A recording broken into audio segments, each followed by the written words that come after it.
Yes, indeed.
Yes.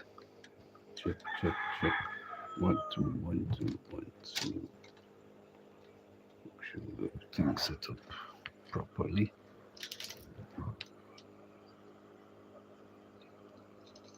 All right.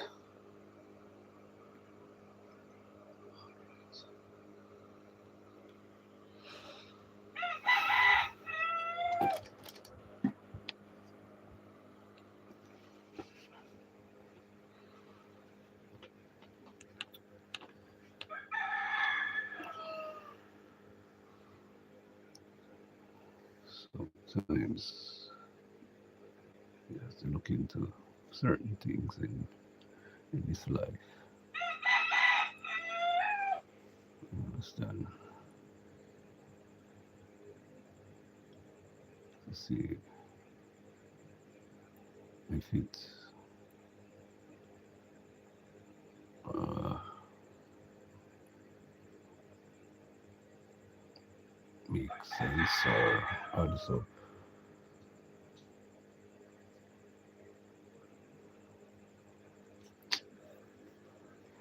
I decide how to get this stream up and running.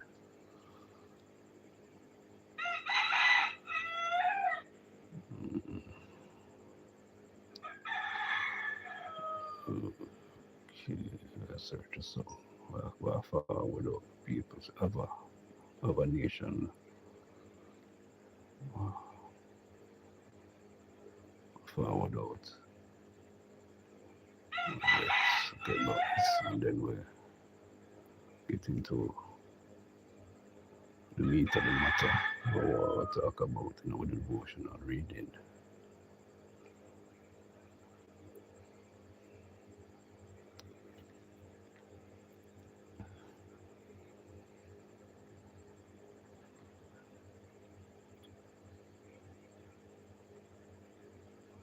I, over the years, I notice in Jamaica,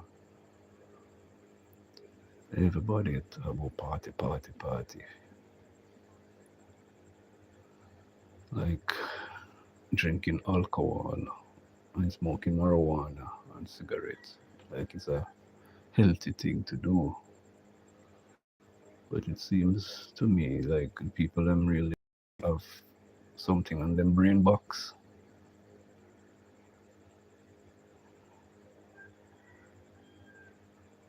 And also Jay and him nephew are not something good for them. Them know, but them I turn a blind eye to it. They know the politician them no show the people them the right thing or uh, speak on things that really benefit them. Yeah. Anyway, financial stewardship. That's what we were talking about in our devotional reading. For your scripture is found in Matthew 25, verses 14 to 30. Matthew 25, verse 21 reads, His Lord said unto him, Well done, good, thou good and faithful servant. Thou hast been faithful over a few things. I will make thee rule over many things. Enter thou into the joy of the Lord. Motivational quote: Yahweh rewards faithfulness with his resources. Prophetic word for today: let the grace be faithful with heavenly resources overshadow your life. In the name of Yahshua. Here is the message. Financial stewardship is about managing God's resources in a way that furthers His kingdom and blesses others. In the parable of the talents, Yahshua teaches that faithful stewards are those who wisely invest and multiply what they were entrusted with, and they are handsomely rewarded. Yahweh desires us to use our resources wisely to invest in His kingdom and to care for others. A godly steward does not just give out of abundance, but also out of love and obedience. The Bible teaches that everything we have belongs to Yahweh, our God, and we are stewards, managers, not owners. Psalms 24, verse 1 clearly states, The earth is the Lord's, and the fullness thereof, the world and they that dwell in it. We are not owners, but stewards, caretakers. This truth of the scripture should determine how we view money, wealth, and giving, savings, and spending. A faithful steward manages money with integrity, purpose, and a heart aligned with God's kingdom. The Bible clearly gives guidance on how to handle our finances. Stewardship includes generous and cheerful giving to support God's work and meet the needs of others. Giving breaks the power of greed and keeps our hearts fixed on heaven. Micah chapter 3 verse 10 instructs us to bring our tithes and offerings unto the storehouse, that there may be food in the house of God. And 2 Corinthians chapter 9 verse 6 and 7 encourages us to sow bountifully. For Yahweh loves a cheerful giver. Therefore, giving for showmanship does not reflect but pride and wastefulness. We must also avoid debt and live within our means. The Bible the Bible cautions against debt, not because borrowing is always a sin, but because it can bring bondage. Proverbs 22, verse 7 says that the borrower is a slave to the lender. Wise stewards plan, budget, make sacrifices to live within their means, honoring Yahweh with financial discipline. This has brought me to the end of the devotional reading. I'll do a recap. A financial steward is about managing God's resources in a way that furthers His kingdom and blesses others. So let's be wise. Let's not put ourselves in debt. Let's not borrow because the borrower is a slave to the lender. Let us be wise with our resources in such a way that we can bless others by giving, for Yahweh is pleased with a person that is generous.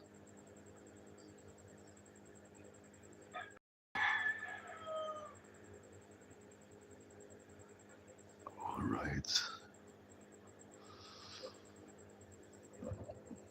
13 minutes since we've been on. Let's see how some people out there we give thanks.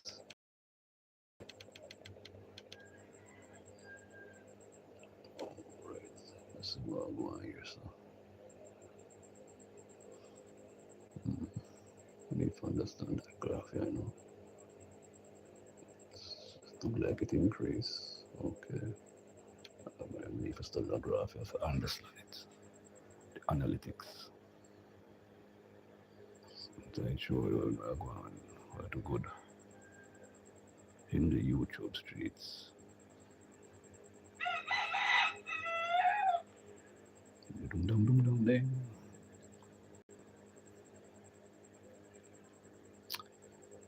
All right.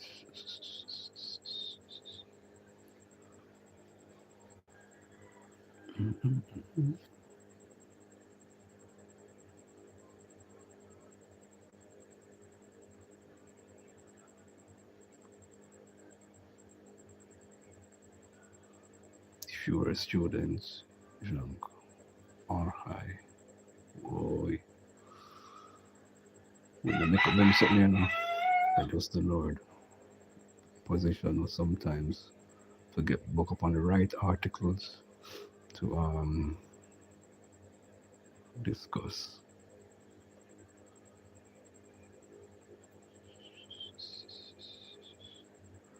Fewer students, drunk or high. Survey shows decline in teen alcohol and drug use, but in CDA to strengthen prevention drive. National Council on Drug Abuse is reporting that fewer teenagers are using illegal drugs or drinking alcohol across Jamaica, but the numbers remain concerning. According to the NCDA, that's the National Council on Drug Abuse,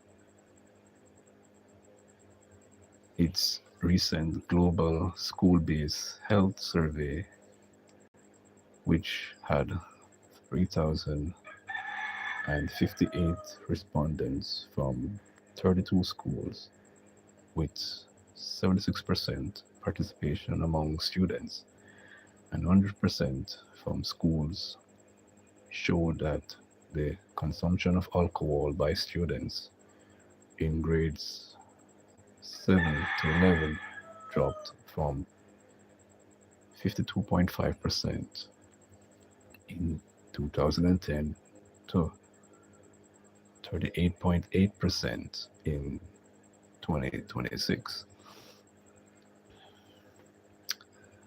At the same time, a number of children who started consumption of alcohol before age 14 has decreased from 80.2% in 2010 to 71.5% this year. Also, teenagers who drank after the consumption of alcohol beverage dropped from 35.5% in 2010 to 21.5% in 2026. But 10.3% of adolescents still attend school under the influence of alcohol, and 10.6% are exposed to advertisement about alcohol. The NCDA, an agency of the Ministry of Health and Wellness,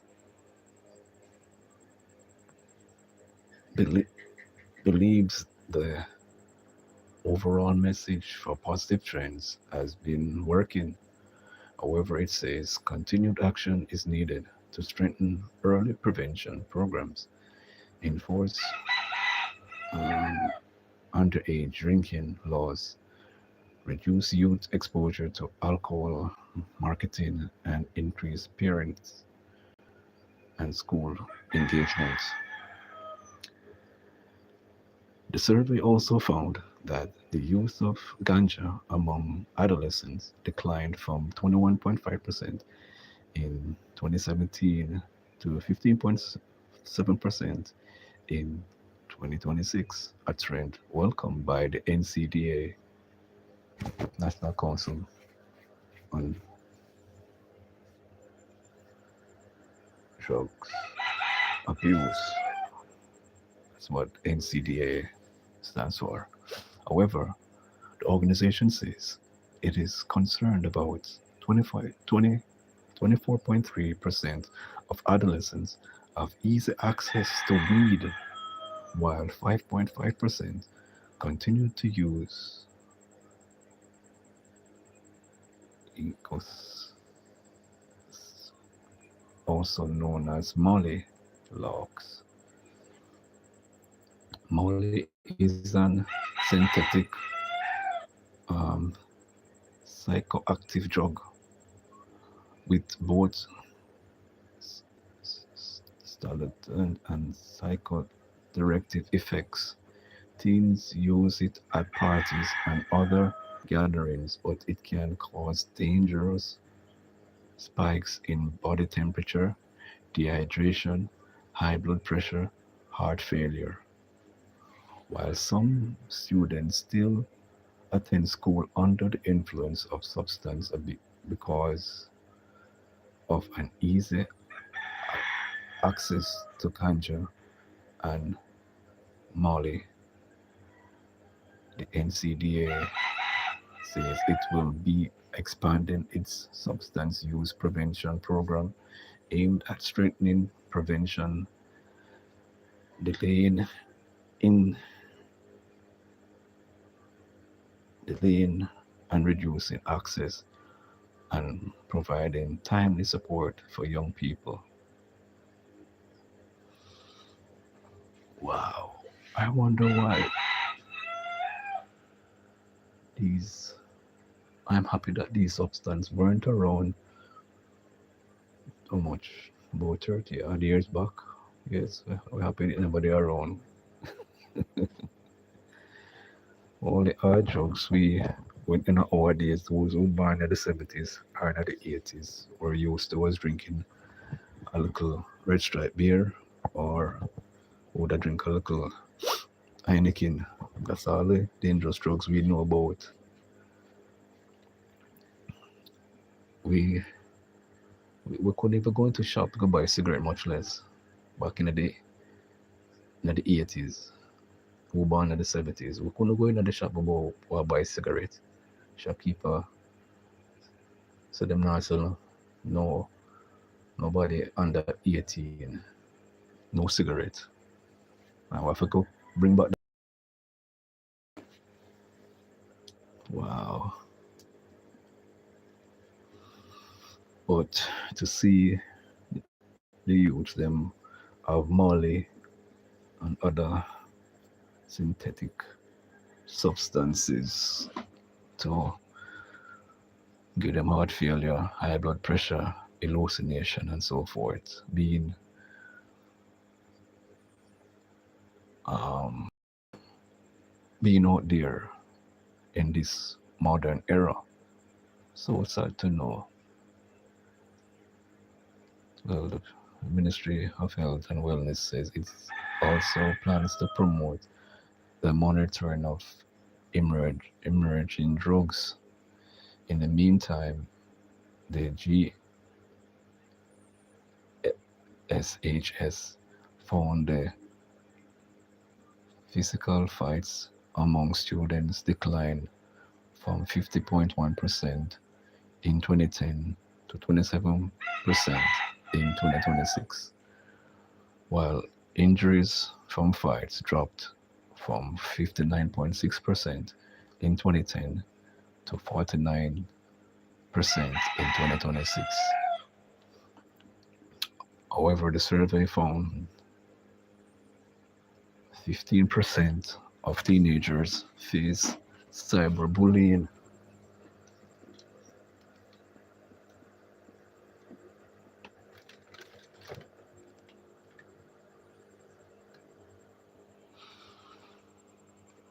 In the past year, were in the past year, but there was no comparative figure from 2010. Another 16% experienced bullying off school compounds. Okay, the NCDA said despite a drop in physical fights among students, it will be strengthening its violence prevention program as it seeks to maintain safe school policies.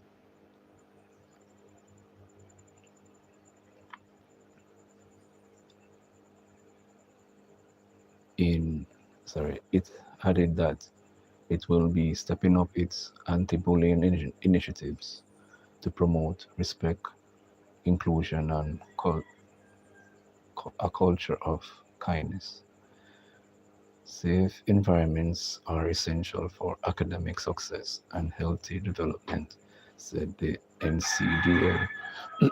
Violence and injuries impact students' physical and mental health, learning and well-being. Bullying and cyberbullying can lead to anxiety, depression, low self-esteem, social isolation, the NCDA added. The N, the GSHS is an international gold standard survey developed by World Health Organization in collaboration with the United Nations Children Fund, United Nations Education, Scientific and Cultural Organization, and the United States Agency for International Development, USAID, and the United States-based Centers for Disease Control Prevention. It measures health behaviors and protective factors among students 13 to 17 years of age, and is used in 110 countries. End of article.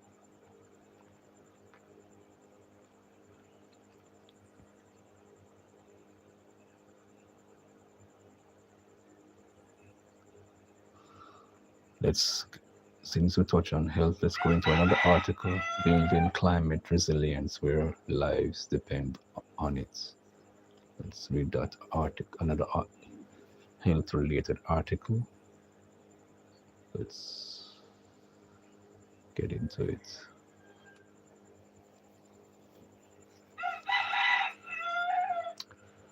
The time now is 16 minutes past. Sorry, it's 5:36 in Kingston, Jamaica.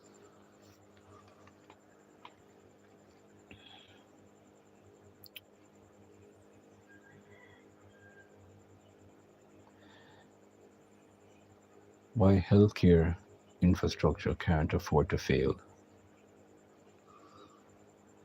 I have spent my entire 2 decades career designing hospitals, and one lesson has become increasingly clear.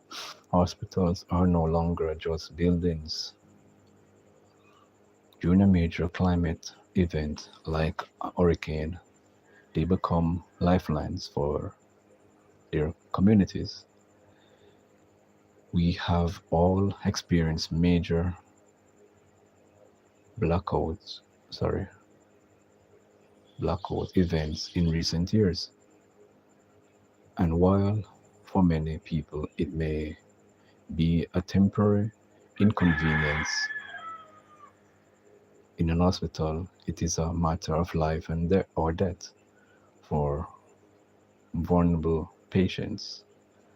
A newborn baby in a neonatal intensive care unit relies on a steady flow of oxygen, while an elderly patient in an ICU may depend on a ventilator to breathe.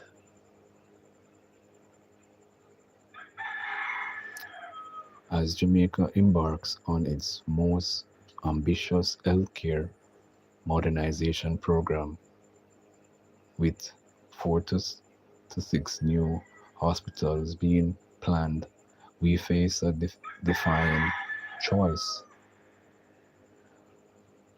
Will these multi-billion-dollar investments simply be a new buildings, or will they be resilient enough to withstand major climate events and serve Jamaicans for generations to come? We have already seen the consequences of getting things wrong. When Superstorm Sandy struck the eastern coast of the United States in 2012, it laid bare a catastrophic flaw of traditional hospital design. Major facilities had their basement completely flooded, leaving essential infrastructure like switch gear, electrical panels, air handling units, and emergency generators under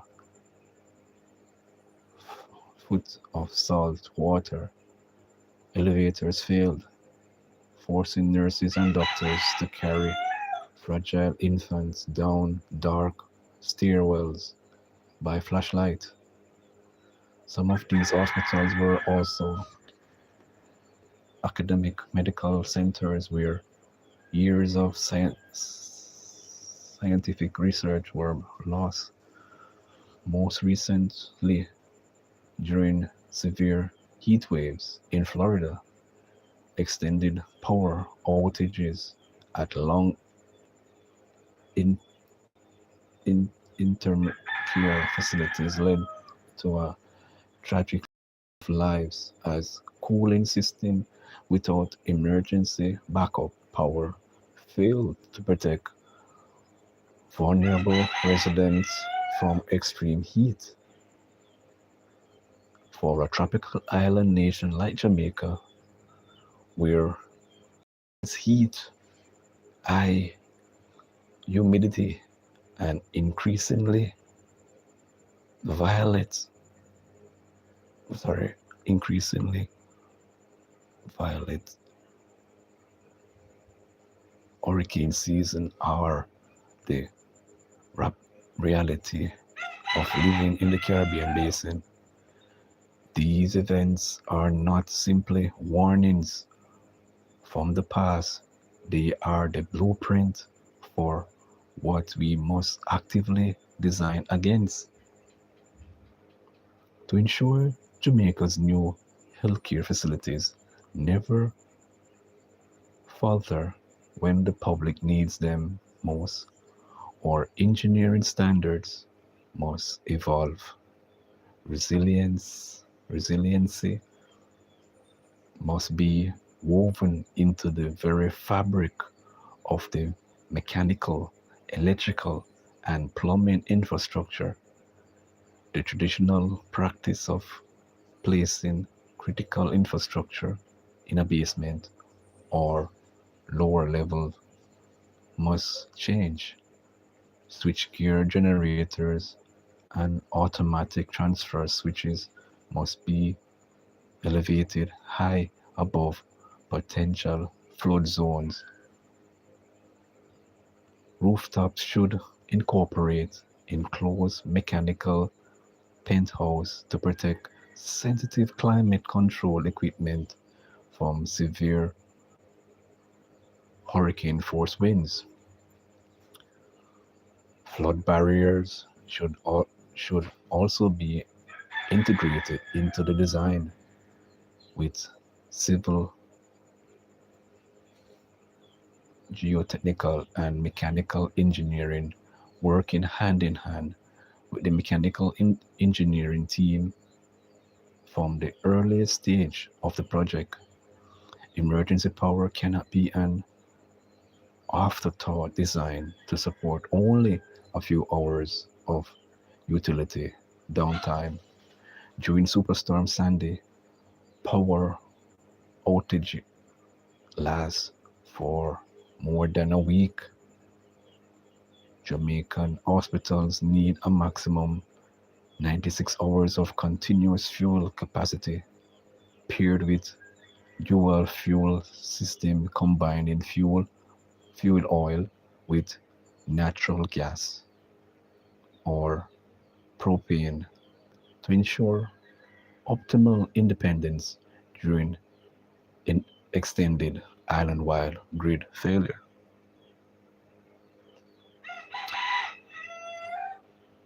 It is equally important how power is prioritized during a blackout event. Downstream from the generators, power must flow through a three-port automatic transfer switch system during a blackout. Power should cascade intensely to life-saving system, fire suppression, medical gas, emergency lighting, then to critical systems, operating rooms, ICU system, and finally to general equipment. High humidity can result in bacteria and mold growth, posing serious risk to patients and com- compromising safety during storage. High temperatures combined with high humidity can also provide fatally to critical and vulnerable patients. In Jamaica's tropical climate, cooling is not a luxury but a medical necessity. Air conditioning and ventilation system must therefore be linked directly to emergency backup power. Technology like distinct wheels can be used to lower the humidity of outside air before it enters the cooling coil of air handling units. Given Jamaica's coastal environment, these coils should also be filtered with marine grade protective coast coasting due to the proximity of the equipment to sea. Critical life support mechanical system, critical life support mechanical systems such as medical air compressor, vacuum pumps, operating room chillers, and isolation room exhaust fans must automatically features N1 plus reducer. This means every essential component has a uh, dedicated backup, allowing the system to continue operating without interruption if one component fails.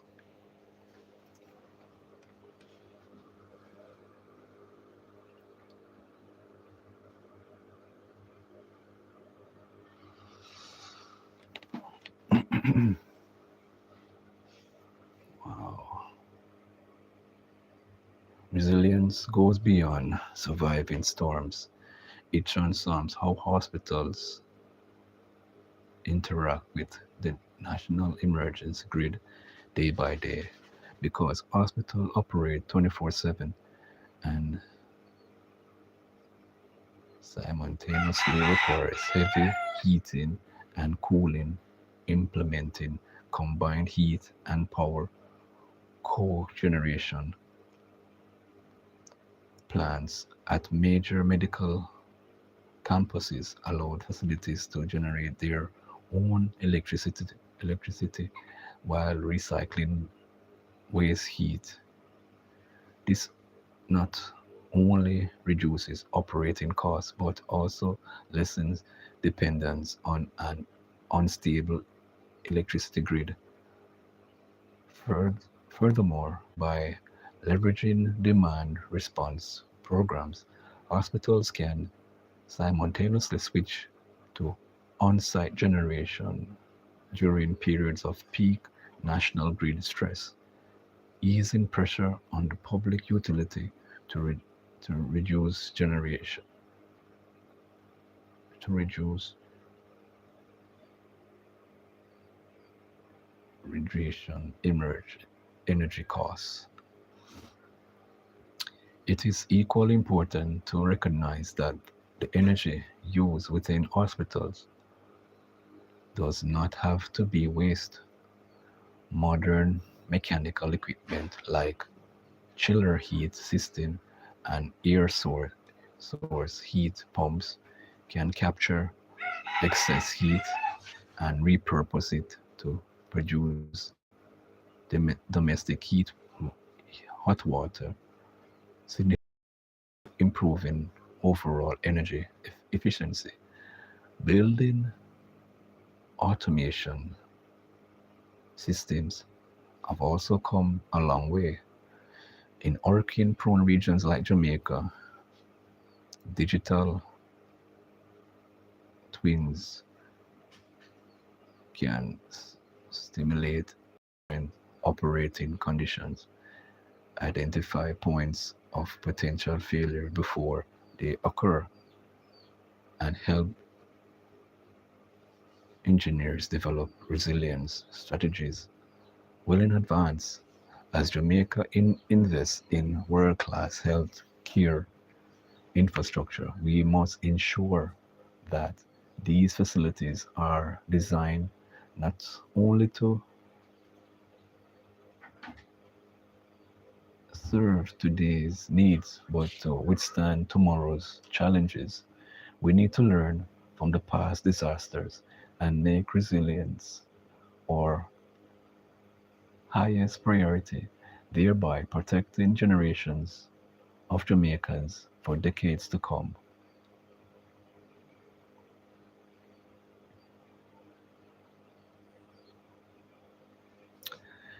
And this individual is a Rahal, Senior Vice President, Healthcare Engineering Expert at Rorin Consulting Engineers. What he's saying makes makes a whole lot of sense because an hospital cannot rely on the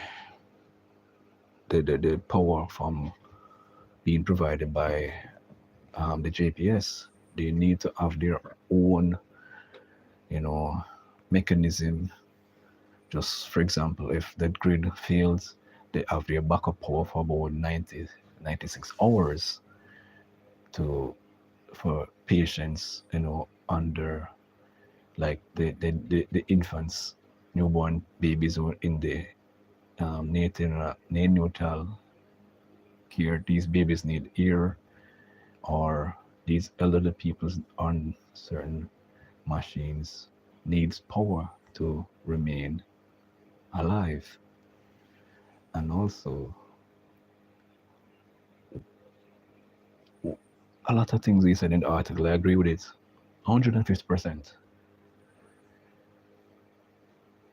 Our leaders need not only to quick and sign, so they're going to build stuff, but get the relevant persons, the relevant engineers to put in place things, because the article was mentioning about Sandy, Superstorm Sandy, who hit America, and persons who design hospitals in America put heating and generators and so forth in basement. When Super Sandy hit, it flooded these basements. So he's saying that Jamaica shouldn't fall for this, but put the generators where water cannot reach them, but and also the super breeze from these superstorms will not affect them.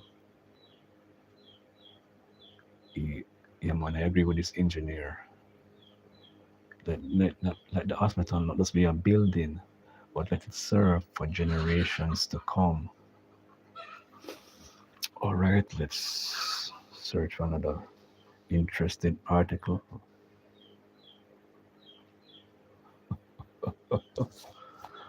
I got a printout from a friend on Facebook, in both Facebook on WhatsApp, and it was pointing to one and here to see the minister himself on health. Let's see what the editorial talks about. Focus on important issues. Let us see what they're talking about here. Boy, oh boy, these politicians. Let's see what they're talking about. Dear editor, there was a video that went viral recently of Minister of Health, Dr. Tufton, in the streets interviewing people about self-pleasure. Dr. Tufton laughed at some of the response, which reminds us he is not a medical doctor, but a business major with an advanced degree. Many wondered how a minister with such an overwhelming portfolio could find time to be in the streets discussing masturbation. Wow. The local health sector is in crisis, confronted by critical issues such as lack of space, technology, equipment, supplies, and shortage of doctors and nurses. Minister Tufton Remember, he's not a medical doctor. He has a degree in business. Anyway, let me continue. Minister Tufton would have scored major points, in my view, if he opted to interview people within 24 hours to receive treatment at hospitals and doctors and nurses doing their best to provide care with very limited resources. Since the video, Minister Tufton followed up with a column in the Jamaica Observer titled Home Alone, which also featured on the topic of masturbation. Wow. Tufton said nothing new in the column. Everyone knows that self pleasure is part of life, a private and personal uh, indulgence behind closed doors. I am not sure why Minister Tufton would thought it prudent to provide a public lecture on a topic. I would have preferred if he used the space to address the current state of the health sector and shared plans and strategies in the works to address these critical issues that focus on and not focus on self pleasure, not increase social media likes or favorabilities ratings. People want better healthcare. No one cares about personal preferences, including colors of sex toys. We want the government minister to afford to fly out in jitter when they have medical needs, unlike the majority of Jamaicans who must endure the inadequacies of the healthcare system. There are also issues relating to health insurance. Most Jamaicans don't have access to insurance due to high costs and extreme difficulty getting it, especially if there are pre-existing, even minor minors minorities. I have known young people who were denied private coverage for very basic reasons, private coverage for very reasons, and many self-employed individuals and those working in small to medium-sized organizations do not have insurance coverage to support basic healthcare needs. These are the issues which most Jamaicans are concerned about. Minister Tufton,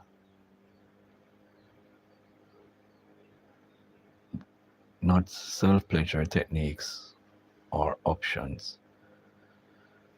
This is what the minister was rambling about in his article. Wow. Masturbation is not the reason for the decline birth rate, as Dr. Tufton suggests in these street interviews. The decline in birth rate is a global trend affecting most countries. More than 70% of the world's population live in countries experiencing lower rates, including the United States, Canada, UK, China, South Korea, Hong Kong, Taiwan, and parts of Europe. The decline is primarily caused by economics, increase in costs to raise families,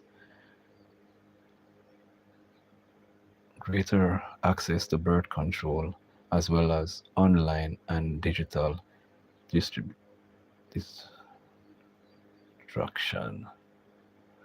There is also a culture and generational shift whereby individuals, especially those aged 20 to 30, are prioritizing careers and delaying the start of new families and are limiting the size of their families. The decline in teenage pregnancy rates are also a factor due to greater awareness and education. We must accept that decline in birth rate is not necessarily a bad thing if we plan accordingly. So let us not try to distract attention from the real issue facing us, many of which are critical and require urgent action. End of article. Wow, the minister of time to waste. I'll go to the interview and talk about masturbation. Go away with that, minister. Go away with that. People them want hear say you get more doctors and nurses in the health sector and can't find sup- you know supplies to sustain the health sector. That we want to know. We don't want to hear talk about no masturbation. Go with that. Box cover. I'm happy that I spend the time to find this individual, you know, bringing the matter to light here so we can know. That's to show you so these politicians don't care for the people. They don't care for the people them. All they care about is blows and skirt, staying in power. That's all they care about. They don't care for the people of Jamaica.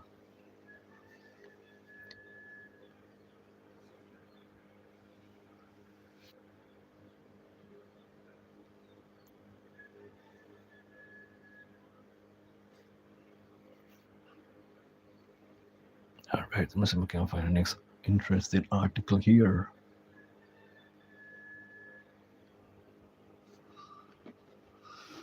More vacancies than advertised. Schools facing teacher shortage, says principals groups. Wow. With the new academic year just days away, numerous schools are scrambling to fill permanent and temporary teaching posts. But Jamaica Association of Principals of Secondary Schools, JAPSS President Antoinette Jones, says the influx of advertisement across various media do not reflect the full picture of the shifting needs. According to Jones, while some vacancies have been caused by teachers embarking on well earned vacation breaks, others are the result of educators leaving with the system, some without proper notice. Some of these resignations do not reach the region office, and sometimes we fill vacancies based on old resumes and not necessarily place all of it in an ad because not every school has the physical position to even run an ad. So, what we are seeing in the paper is the tip of the iceberg of the actual gaps in schools because many of us do not place in the national papers the, the advertisement of for teachers. We use a lot of social media, word of mouth, or teachers groups, Jamaica the teacher, the Jamaica Teachers Association groups, and so forth. That's what's happening. So we really don't have a good picture nationally on what is really happening on the ground. Jones told the Jamaica Observer on Monday the educators who was responding to qualities by the Observer about what accounts for the almost perplexing influx of advertisement yearly during the summer break explain that the system itself is partly accountable. Hold on.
We're back. Sorry about that, my people. Yes, wow. All right, the education system asks all members of the academic staff for their leave by November of the first term for the following academic year. So leave applicants are made almost a year in advance. Usually by June, we would get notification from the Ministry of Education indicating which teachers leave application is approved. This year it came a little later in July, and we see where a priority was placed on approving leave applications. Recently in Region 1, which is Kingston and St. Andrew, for persons who would have applied for 8 months, Jones outlined.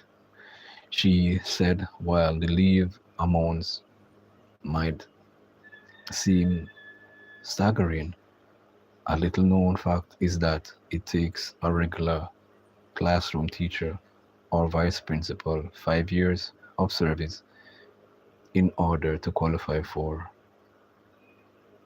4 months of leave. So, unlike many people workplace where they will get 2 weeks vacation leave, we don't do that in education. There are a lot of reasons for that. However, that's how the system is set up. So teachers will get leave for 4 months or 8 months. We would apply for study leave and they would know at that period of time. She said, wow, so much? 4 to 8 months? My gosh.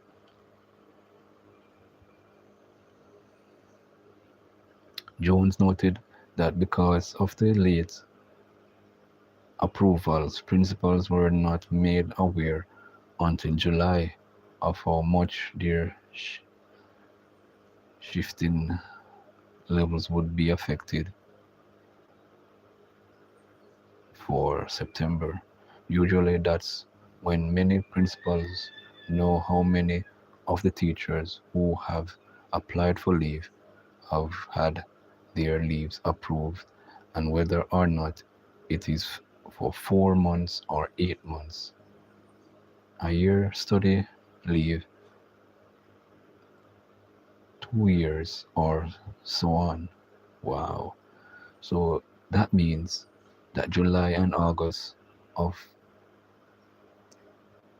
every year, absolutely you're going to see a large number of applications in the media, and we have to fill these positions for smooth start of school year for September, Jones said. She noted that teachers' migration and not just vacation entitlements have also influenced the advertisement of vacancies. There are several factors causing teachers' migration. It's not a national problem only. It's not a regional problem only. It's an international problem. And if you look at many of the international bodies, such as education in international international, some projection goes as far as high as 40 million teachers may be needed within the next decade globally. Wow. There are lots of reasons why teachers are leaving the education system: terms and conditions of service, salary, moving on to other interests, and so many other reasons. But we do not have a significant shortage in some areas. The industrial arts, for example. Obviously, persons can earn far more money in the private sector than in teaching, she told the Observer, while noting that Jamaican educators are in high demand by other territories. The recruitment, she said, is also driven by the fact that there are shortage in some areas that are undersubscribed, like history, geography, and foreign language like French, Spanish. In other, in addition to the fact that some schools are located in remote areas or in communities where zones of special operation are enforced, or areas that experience high levels of crime and violence. Therefore, not many people may want to work in some of those areas. According to Jones, the discontinuation of special hazard allowances, a grant that made a teacher who works in very remote or rural situation or in high risk areas as an incentive, is also a contributor to some schools finding it difficult to fill vacancies. So there are many factors that would influence and fuel the system. And then, of course, if we only have 4 months available and that teachers get a position that is potentially permanent, a teacher may go in that regard. So the short-term vacancies may also be difficult to fill, the JAPSS president stated. She said it is difficult to provide a total number of all schools with unfilled vacancies. If we look at the papers, you will find that even schools that would have advertised before, they may have conducted interviews and even made an effort to at, offer a teacher. A teacher may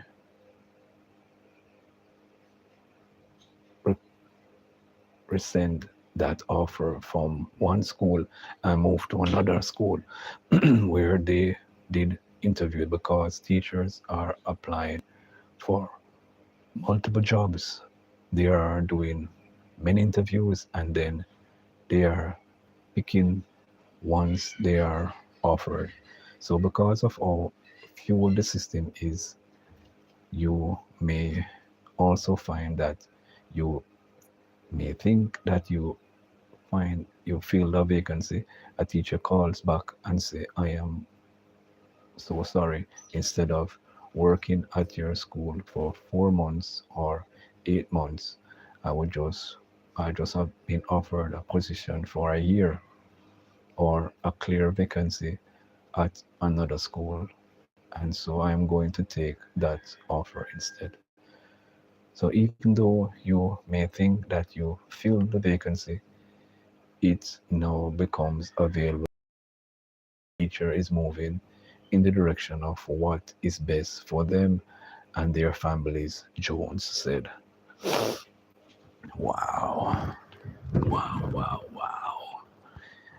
It is a different, difficult thing then, man, for being a teacher. The difficulty in the dealing with the students, and sometimes um monetarily, you know. So the teacher them out, I defend them family. So we can understand that part there. Asked to say whether this meant the association still has no clear picture as to readiness for the new school year, Jones said, we have filled most of the vacancies, but many schools will have at least one or two positions that they are hoping to fill this week, with some schools having as many as 6 to 8 positions that are yet to be filled. Jones, in the meantime, had this message for parents, guardians, and students. Every Jamaican child deserves high quality education, and conditions of work for the teachers are conditions for learning for the children. So if it is that we want the best for our children, then it means we should want the best for the teachers. So please help us to advocate for the conditions that will be required for us to be able to attract the best and the brightest, retain the most experienced teachers so that our children can ultimately benefit. Added Jones, let's celebrate those who have gone on their well earned leave work 5 years to get 4 months in in a, is a lot, and working 10 years to get 8 months is a lot. So let's celebrate with those who are taking well deserved breaks, but let us work together to advocate for better education system. End of article. Wow. I I didn't know all of this, and I'm being honest. As I tell people say no, I won't say Jeremy LiveGood knows everything, especially what taking place in Jamaica. Sometimes the newspaper let me know what go on, especially in our place of Jamaica. Anyway, my people, thank you all in the bushes for showing up. You know, bless you. God bless. Yeah, we watch over you all. Oh, before I go, let me just read one little more thing for you guys before I go. I'll go back into the word of the Most High God Yahweh, as I wait for my slow piece of phone to upload.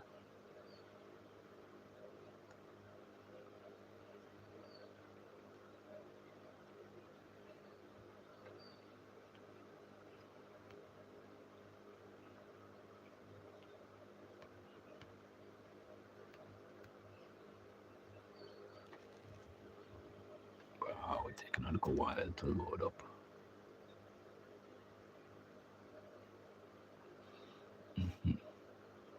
I've been noticing me I get people watch out my things then and contact me and they say to me, Jeremy, live good.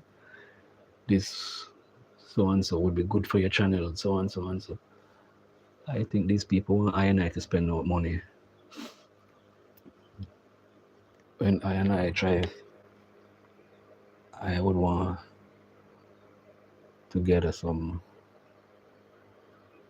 funds to offset I and I bills. So I have some bills I want to take care of. So we not think about them individually. Anyway, this is a thing that takes so long. Safeguard your heart, for out of it are the sources of life. Proverbs chapter 4, verse 23. Unwholesome entertainment can divide our hearts. So can bad association and materialistic thinking. If we detect that something is beginning to weaken our love for Yahweh, let us take swift action to remove it. Matthew chapter 5, verses 30.